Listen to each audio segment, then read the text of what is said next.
Welcome to this presentation.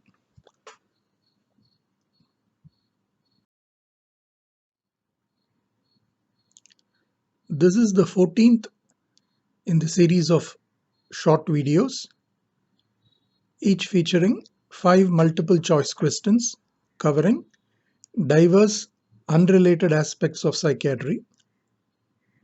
Each MCQ has 4 options, of which one is correct. Brief information related to the questions will be provided.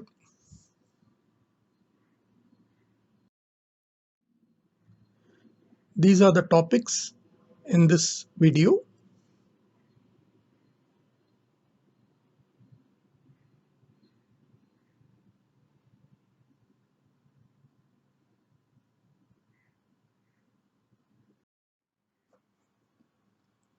Question 1. Which of the following is correct regarding sleep terrors?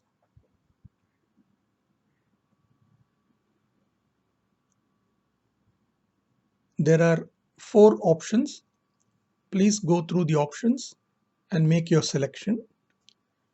If you want, you can pause while you decide your answer.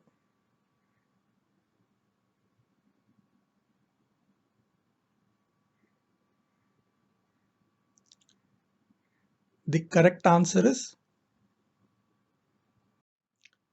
B. During sleep terror episodes, there are features of autonomic hyperarousal such as sweating, rapid breathing, tachycardia, mydriasis, etc. A is incorrect because this statement pertains to narcolepsy. Almost all patients with narcolepsy carry this particular HLA allele. C is incorrect because patients with nightmares report vivid story-like dreams soon after experiencing an episode. D is incorrect because the Mayo Sleep Questionnaire is used to screen for REM sleep behavior disorders. So the correct answer is B.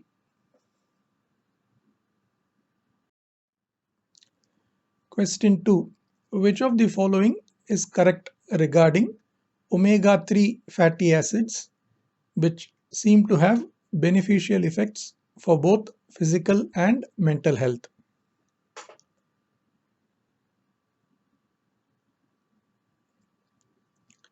Please go through the 4 options and make your selection.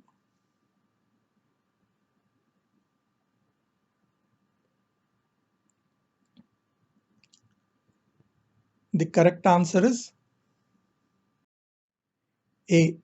Alpha-linolenic acid is the precursor of omega-3 fatty acids. B is incorrect because arachidonic acid is the main omega-6 fatty acid and it is derived from linoleic acid. EPA and DHA are the main omega-3 fatty acids. In general, omega-3 fatty acids are anti-inflammatory, while omega-6 fatty acids are pro-inflammatory. C is incorrect because it is DHA which is the most abundant omega-3 fatty acid in the brain. D is incorrect because the 3 major types of polyunsaturated fatty acids in humans are omega-3, omega-6 and omega-9. So the correct answer is A.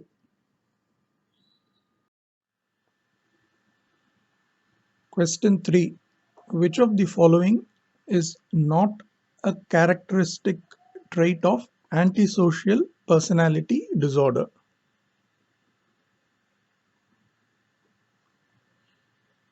Please go through the options and make your choice.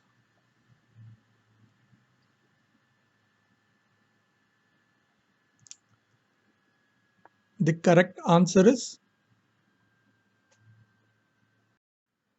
C. Eccentricity is not a characteristic trait of antisocial personality disorder, while the other three are. Eccentricity is a characteristic trait of schizotypal personality disorder. As per the alternative DSM-5 model for personality disorders, the 7 characteristic pathological traits of antisocial personality disorder are manipulativeness, callousness, deceitfulness, hostility, risk-taking, impulsivity, and irresponsibility.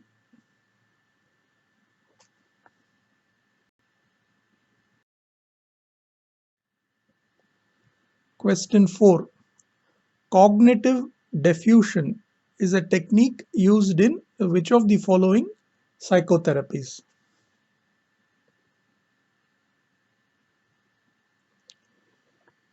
Please go through the options and make your selection.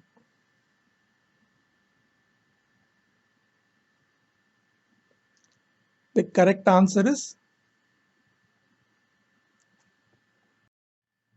A. Acceptance and commitment therapy, or ACT, or ACT. Cognitive diffusion is a technique used in ACT. ACT is a short-term psychotherapy developed by Stephen Hayes, an American psychologist. It is based on the relational frame theory. ACT has 6 core therapeutic processes called the hexaflex. I have listed them. Those who are interested can pause and note down the details. One of these is cognitive diffusion, also called deliteralization. A briefer version of ACT called focused ACT or FACT has also been introduced.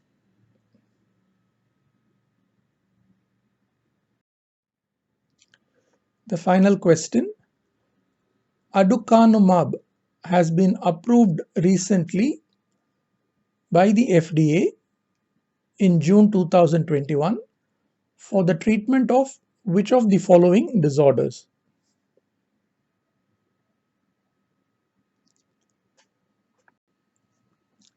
Please go through the options and make your choice. The correct answer is A. Alzheimer's disease. Aducanumab has been approved recently for the treatment of Alzheimer's disease. Aducanumab is a monoclonal antibody that acts against amyloid beta plaques, excessive deposition of which is a characteristic neuropathological finding in Alzheimer's disease. Aducanumab has been shown by amyloid PET imaging to reduce amyloid beta plaques, possibly by binding to the plaques and clearing them. It is administered by intravenous infusion once every 4 weeks with gradual uptitration of the dose. Periodic MRI scans of the brain are needed before and during treatment with aducanumab to monitor for so-called amyloid-related imaging abnormalities, or ARIA. There are 2 types, ARIA E due to vasogenic edema and ARIA H due to microhemorrhages and hemosiderosis.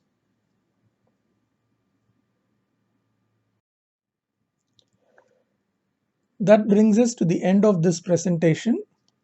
Hope you found the information useful. Thank you for watching.